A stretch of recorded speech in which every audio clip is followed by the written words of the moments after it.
Voilà, et comme j'avais l'immense plaisir de vous l'annoncer tout à l'heure, je suis en studio avec 3 jeunes gens hyper doués, jeunes musiciens, je vous ai promis beaucoup de musique ce matin, qui se lancent dans la musique.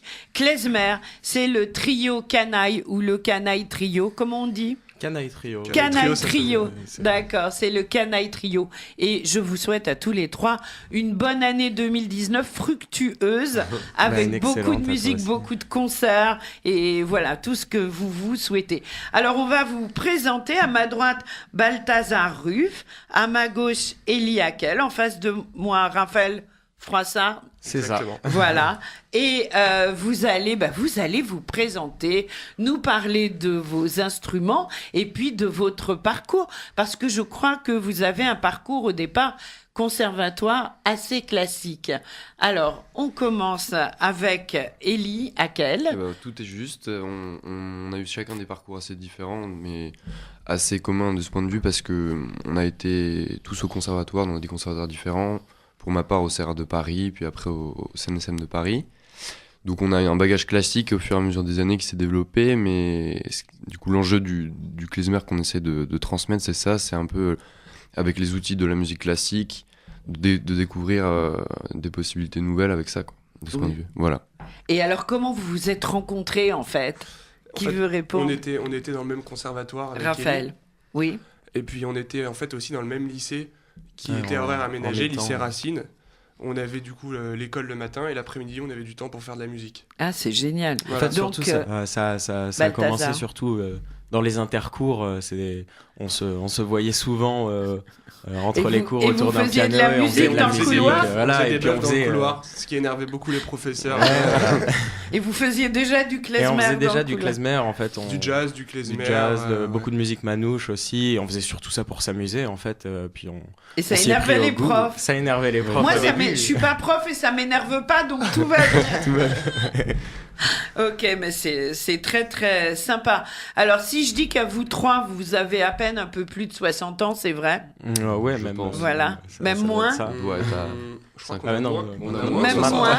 Oui, oh là là. Moins de 60 ans. Voilà, donc ils sont très très jeunes et ils sont très talentueux. Moi, je vous ai entendu au Café des Psaumes. J'étais avec une amie et on s'est dit, mais c'est super, quoi. Ils ont déjà presque tout compris. Donc, c'est pour ça que j'ai eu envie de vous recevoir, parce que j'ai beaucoup aimé ce que vous faisiez. Alors, donc, toi, tu joues ? Du violon. Alors, au violon, Élie Hackel. Raphaël Froissart. Alors, moi, je joue de la clarinette. Oui. Et donc, j'ai eu un petit peu le même parcours. Je suis pas encore au CNSM. J'espère que j'y entrerai un jour. Mais alors, attends, c'est un sigle pour nos auditeurs qui ne savent pas. Effectivement, il faut que j'explique un petit peu. On était en fait au conservatoire régional de Paris, donc rue de Madrid.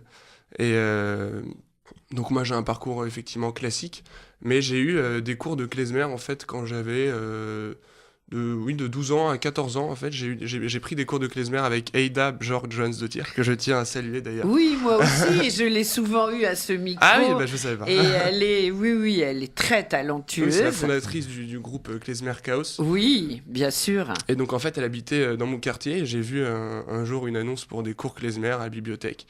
Et moi, je connaissais un petit peu. Ma mère, qui est assez mélomane, me faisait écouter...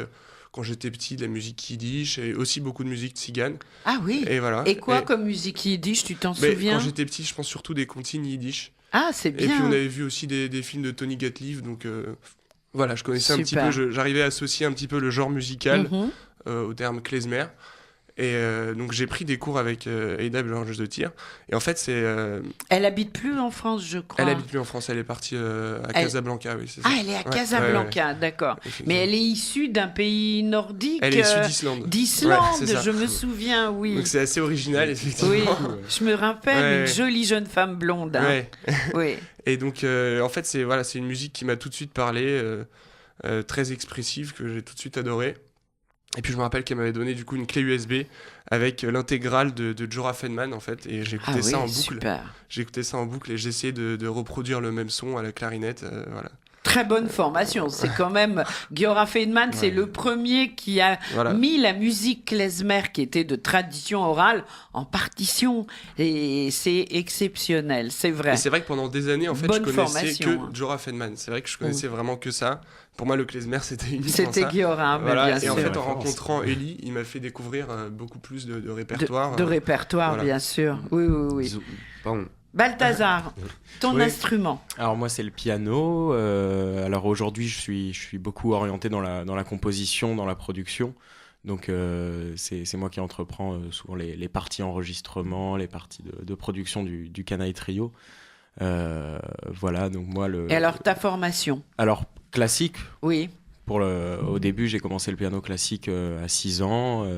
J'ai évolué là-dedans. Après, j'ai toujours eu une deuxième formation un peu plus autodidacte sur divers styles. Donc, je suis passé par le rock, par la funk, les musiques électroniques, puis le jazz. Je suis entré ensuite en cycle jazz au conservatoire. Et tout ça, ça m'a beaucoup aidé, en fait, quand j'ai rencontré Elie et Raphaël, à pouvoir un peu me fondre dans cet univers klezmer, en fait, qui m'était totalement inconnu, en fait, de base. Ah oui, totalement inconnu. C'est-à-dire, moi, je viens d'une famille juive, mais on n'est pas pratiquant, donc j'ai pas reçu toute la musique klezmer, la culture. On peut l'entendre par les disques aussi. Mais mes parents, ils m'ont pas transmis ça, ils m'ont transmis beaucoup d'autres musiques. Mais ça, c'est vraiment avec mes amis Elie et Raphaël que j'ai découvert ça, et ça a été un vrai régal, en fait. Je pense que c'était surtout pendant les bufs, en fait. On te demandait de faire juste un accompagnement sur ré mineur, très simple. C'est ça. Et nous, ensuite, on voulait un petit peu improviser quelque chose de assez récitatif. Et puis ensuite, on jouait des classiques, vraiment, Mazel Tov, Vanagila, et on s'éclatait. Quoi. C'était plus dans le style klezmer qu'au sens strict du terme, avec un travail sur les ornements et une compréhension un peu du langage. Parce qu'on, bien sûr. Voilà, c'était un peu un klezmer fantasmé, mais au final... Mais après, on a approfondi, effectivement, avec le groupe. Alors, moi, je propose une chose. Le Canaille Trio, c'est de la musique. On va écouter un premier morceau que vous nous avez apporté. On commence par quoi ? Itamar Freylar, pour commencer. Alors, quelques le premier mots enregistrement qu'on a fait il y a maintenant 2 ans. Voilà. Mais vous avez quand même commencé très jeune, hein. Très. On était en terminale quand ça doit être ça. Quand on a commencé. Donc. Et puis ça c'est un classique de Giora Feldman, Itamar Freylar, et donc je l'ai écouté pendant des années. Mais oui. Et donc c'était un vrai plaisir de l'enregistrer en essayant de pas faire exactement la même chose, mais la même version. Donc on se l'a aussi approprié. Il y a une part un petit peu improvisée à un moment. Mais c'est bien, c'est ce qu'il faut faire. Itamar Freylar, la version du Canaille Trio. On écoute.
version plus qu'originale, c'est la version des Canailles Trio du morceau Itamar Freylar. Itamar Freylar. Alors, on sent que par rapport, alors peut-être à la version de Göran Feldman, vous avez rajouté votre propre spécificité. Au fait, je voulais vous poser une question. Pourquoi Canaille ? Alors ça, c'est une Vous très êtes longue tous histoire. sauf des canailles. Alors, on a mis beaucoup de temps à trouver le nom. Oui. Et au final, on s'est accordé sur Canaille parce que d'abord, on a juste aimé la sonorité en fait de Canaille, sans forcément qu'il y ait du sens. Et au final, on a trouvé un sens qui est plutôt intéressant. Ah. Donc peut-être que je vais laisser Ellie expliquer. Il y avait quand même un truc, moi ça me rappelait beaucoup, la sonorité de mots comme le Sinaï et tout. Donc il y avait une espèce Vous de... l'avez un peu judaïsé, On ça l'a- s'écrit ouais. avec un K. K-N-A-I tréma. Le cas du klezmer, voilà. Le cas du klezmer, génial. Et en Ellie. fait, moi j'avais fait un exposé, j'avais pas mal cherché originellement ce que ça voulait dire, le terme klezmer, et même historiquement ce que ça recouvrait comme terme. Et à l'époque, les klezmorim, donc les musiciens itinérants des villages En Europe de l'Est. étaient très très mal vus des autorités rabbiniques et étaient Oui. considérés comme des voyous finalement. Bien Donc, sûr, des mauvais garçons. Des mauvais garçons, donc des canailles, ce qui nous a parlé, et du coup on a fait un peu l'association Ah, avec, c'est génial. avec notre groupe de ce point de vue. Voilà. Ouais. À 3, ils ont même pas 60 ans, ils ont déjà tout compris. Tout. Bravo. Alors, je vous propose, ça va, on est bien dans le studio. Ah, c'est bien. Très bien. Ouais, il faisait tellement chaud ce matin quand je suis arrivée que j'ai fermé le chauffage. Voilà, ça. Et tout de suite, eh bien, on va marquer une pause et on se retrouve avec le Canaille Trio juste après ça. Voilà, et l'on retrouve le Canaille Trio, Balthazar Ruff, Elie Hackel, Raphaël Froissart dans l'ordre et dans le désordre. Ils sont avec nous ce matin pour nous présenter leur musique. Le prochain morceau, c'est quoi ? C'est la Ora Martichorului. Alors j'ai peur d'écorcher le mot. Alors, c'est la aura. Attends, je l'ai marqué. Vas-y. Martichorului. Martichorului. À peu près, voilà. Mon Dieu. Qui est Et en- c'est en quelle langue, C'est ça ? en roumain. En Ça vient du roumain. Je crois que ça veut dire aura du printemps. c'est Voilà, et en fait, c'est une broche qu'offraient les maris à leurs jeunes fiancés le 1er mars, et qui était annonciateur du printemps, donc c'est très, très réjouissant. Et vous avez trouvé ce morceau. C'est vous, ce morceau, vous l'avez Alors, trouvé. Moi, c'est mon beau-père qui m'a fait découvrir, qui est roumain, et qui m'a fait découvrir tout le folklore roumain. C'est qui est magnifique. extrêmement riche Bon, et bravo magnifique. le beau-père, hein, on l'embrasse On en l'embrasse. passant. Oui, donc Ora Marti Solou, et là Solouloui, je crois que je vais pas y arriver. Solouloui. Et c'est votre version. Vous avez aussi fait des petites adaptations ajouts. version canaille, Voilà, c'est comme ça. avec le morceau de Göran. Alors en Donc- fait là je tiens juste à préciser que je ne joue pas dans ce morceau, c'est un duo entre Ellie et Balthazar, parce qu'en fait c'est un morceau très virtuose pour le violon, et donc en fait ajouter la clarinette je trouvais que ça n'avait pas vraiment d'intérêt, c'était un peu superficiel, et donc voilà. on a Violon laissé- piano. Violon, piano. Et c'est quand même, bien sûr, le Canaille Trio. On écoute.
Waouh, le trio, le canaille trio, Raphaël Froissart, c'est la première fois que t'entends ce duo piano-violon, tes impressions? Ils m'ont fait une petite surprise, effectivement. Ils ont enregistré ça hier et je crois que ça a été mixé dans la nuit par Balthazar. Ouais, voilà. Donc c'est encore l'esprit canaille, on va dire.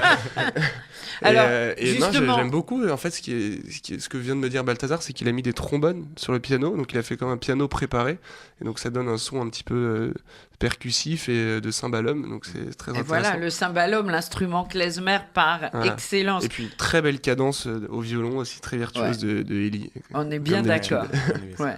Non, mais c'est bien là. Je dis aux auditeurs, ils vont me laisser leur CD et on les réentendra. Le canaille trio, c'est sûr. Tu voulais pas dire quelque chose rapidement sur Laura Marticciarolo, c'est une pièce qui a été composée par un très très grand violoniste roumain d'origine tzigane qui s'appelle Grigoras Dinicu. Oui. Et qui est une source d'inspiration pour les violonistes, pour moi en particulier, qui est immense et il a fécondé le répertoire du violon de manière incroyable, avec Laura Staccato et plein d'autres choses vraiment magnifiques. Et moi, c'est vraiment, en parallèle du klezmer, je pense que c'est très important aussi de se retrouver dans les folklores nationaux comme la Roumanie, la Moldavie, la Turquie et la Grèce, parce que c'était des carrefours et c'est là où les Juifs se sont imprégnés de ces folklores. Et je pense que c'est important de revenir et de comprendre ce langage-là pour ensuite interpréter davantage et comprendre beaucoup mieux le klezmer en fait. Oui. Voilà. C'est bien, vous prenez les choses de l'intérieur. Un concert en prévision, c'est le 16 janvier à la Halle aux Oliviers à la Bellevilloise. Voilà. Qu'est-ce que vous allez jouer ? Alors on va jouer on a un programme d'1h30 avec alors justement comme le disait Ellie, c'est que nous on va chercher pas que uniquement dans le répertoire klezmer mais aussi dans le jazz manouche, dans les musiques roumaines, dans différents folklores. Donc on va faire un espèce de petit tour d'horizon. Voilà. C'est un voyage effectivement. Et c'est ça qu'on aime faire en fait en concert, parce qu'on a remarqué qu'on a cette facilité à jouer tous les trois en fait, à dialoguer, à aller plus loin en live qu'en répétition. Donc on va chercher des sonorités qui nous intéressent dans différents styles, et donc des styles plus concertants comme des styles plus dansants. Voilà, et puis ce que je voulais ajouter, c'est que dans le klezmer, il y a vraiment ce qui est très intéressant, c'est qu'en fait, il y a... on va le voir d'ailleurs dans le prochain morceau, si jamais on peut le diffuser en entier. Bien sûr, on va voir. Et en fait, il y a ce style concertant, un récitatif qui peut être un récitatif très plaintif et très très expressif. Donc je pense qu'il doit venir un petit peu des cantors, peut-être des synagogues. Oui. Et ensuite, ce style très très festif. Et donc le fait d'unir les deux dans un même morceau, je trouve ça très intéressant. Puis même ça fait plein de changements de tempo. On passe d'un tempo très lent, très libre, très ad libitum, à un tempo très rythmé, très dansant. Et donc c'est ce que je trouve très très intéressant. Enfin, on aime de se servir de ça en live, quoi, surtout. Voilà, avec plein de surprises aussi. En fait, c'est ça qui est intéressant, c'est qu'on peut placer plein de surprises, plein de feintes. Les gens peuvent croire que ça part à un moment et en fait non, on revient et ensuite on aime bien. Puis aussi grâce aux outils de la musique classique qu'on a un peu appris tous, il y a cette chose aussi qu'on aime faire, en tout cas pour le violon, c'est vibrer dans ces passages lyriques. Il y a quelque chose aussi qu'on peut rajouter, parce que je crois pas que chez les violonistes traditionnels du klezmer, le vibrato n'était pas utilisé. Non, c'est vrai. C'était beaucoup plus les tris ou les kretz, qui sont des ornements qui font un peu... Kretz, non, yiddish c'est gémir, donc le kretz c'est ce bruit sur le... Oui. Voilà, et puis Joe Raffenman, encore une fois, le fait, qui le fait, vraiment on a l'impression qu'il pleure avec sa clarinette, ou à d'autres moments qu'il rit avec sa clarinette, il y a vraiment toutes les émotions qui passent. D'ailleurs, la première fois que je vous ai vu, je vous ai dit, mais c'est incroyable, il y a le Kretz. Vrai ou faux? Vous avez dit, vous avez le Kretz. Voilà, vous avez le Kretz, c'est vrai. Alors écoutez, moi je propose qu'on écoute un dernier morceau. On va essayer de... Je sais pas si on pourra l'entendre en entier. En tous les cas, pour l'entendre en entier, il faut être le 16 janvier à la Bellevilloise, à la Halle aux Oliviers. C'est à quelle heure? À 20h. À la Halle aux Oliviers, pardon, j'ai pas fait la liaison, c'est à 20h, réservez vos places pour écouter le Canaille Trio.